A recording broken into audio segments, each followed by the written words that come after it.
Hey guys, I'm Jameson with Rogue Engineer, and today on this part of our kitchen renovation series, I'm going to show you how we made these end panels. Let's get right into it.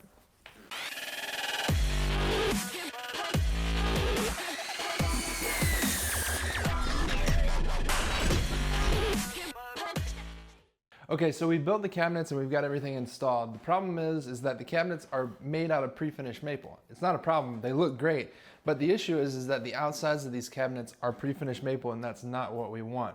So we've got to build some end panels to cover up this, and they will also match the style of the cabinet door. So it's gonna be, we went with a shaker style door, and we're gonna match that with a shaker style end panel for the cabinets.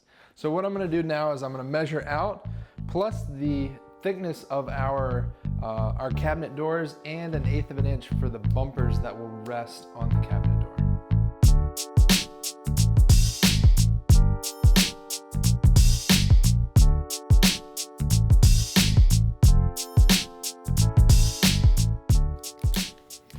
Okay, I've got all my measurements, so I'm gonna go ahead and head back to the shop.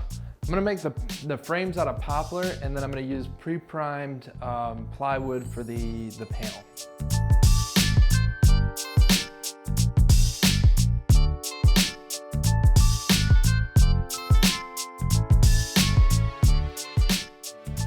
Okay, so these end panels are made to look just like the cabinet doors. They're gonna have a shaker style, so we're gonna have nice sharp edges everywhere.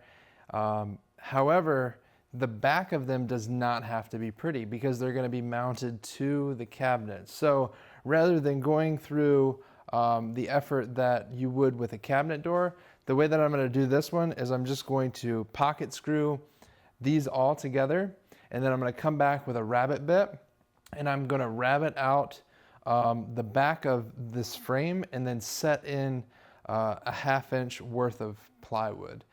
I'm using 1/4 inch panels because that's what I have, so I'm just gonna double those up, but really it would just be smarter to use 1/2 inch plywood in most cases.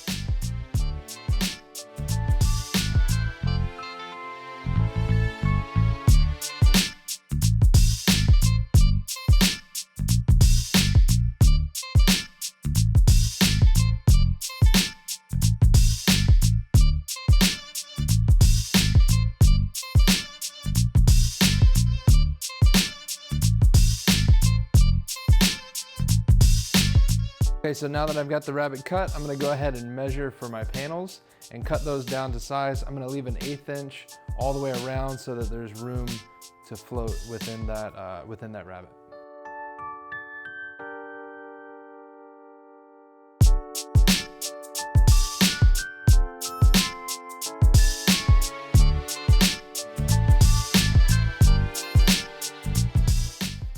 Okay, so I've got the frame is all done. I've rabbeted it out to the appropriate depth, and the panels are cut down. I had to trim the corners so that they could fit within the frame, but I'm gonna leave them not attached to the frame right now. I'm gonna paint them separately. This way I can paint all the way behind the edge, and we won't have any problems with those dark lines around the corners.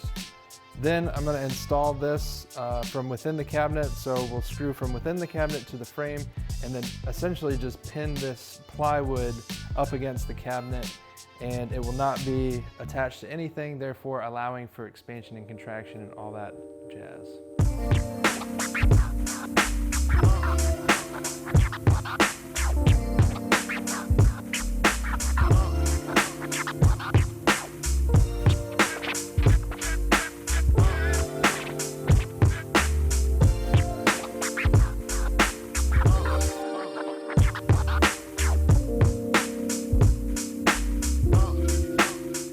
So I hope you guys enjoyed this video. The end panels turned out great.